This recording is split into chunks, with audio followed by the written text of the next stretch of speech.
Who is God really? An all-powerful, all-knowing being? Or is he a being who loves us, forgives us unconditionally, and loves it when we talk to him? Is he a being who can easily make all our troubles vanish, but will do it only if he chooses to, as per his wisdom and will?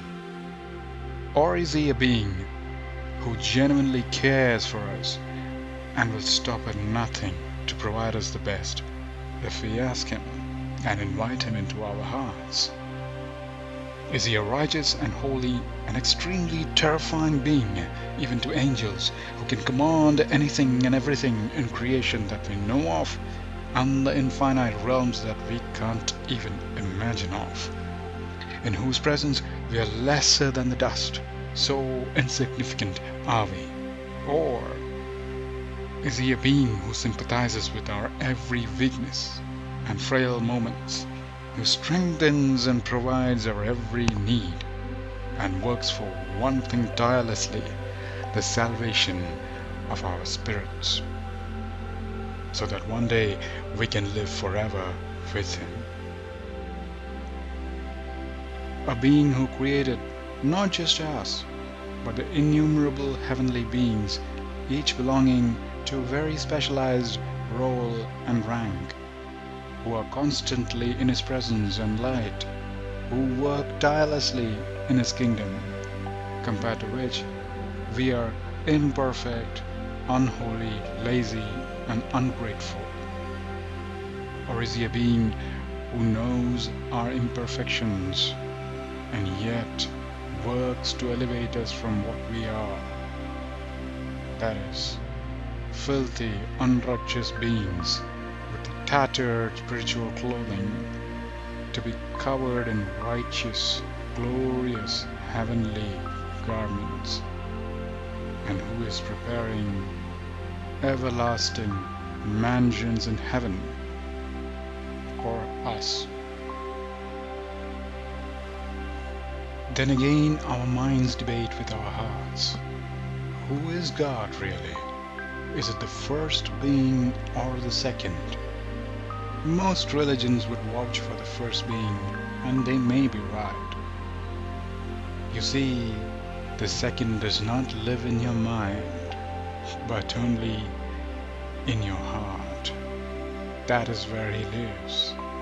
The second comes knocking on your heart, not your mind. And the one condition the second being has is for us to open our hearts and fully offer him his rightful place. He's not just a guest, but the owner of our house and home. And to those lucky few who have made him the master of the house, for whom he is the King of Hearts, who are so very lucky to have tasted his love and enjoyed his peace and joy, their hearts are now no longer empty, but full of his love. Their hearts, once full of fears, anxiety, worries, is emptied of all those thorns, and now their hearts are full of his love, peace, and joy everlasting. And their eyes look upon him day and night. To such the truth dawns that he whom they loved without hesitation and talked to without a shred of fear or hesitation is in fact the first being himself. The second and the first now merge as one in their hearts, and the poor become rich, the weak become strong, the lame begin to walk, and the blind begin to see. impossible becomes possible.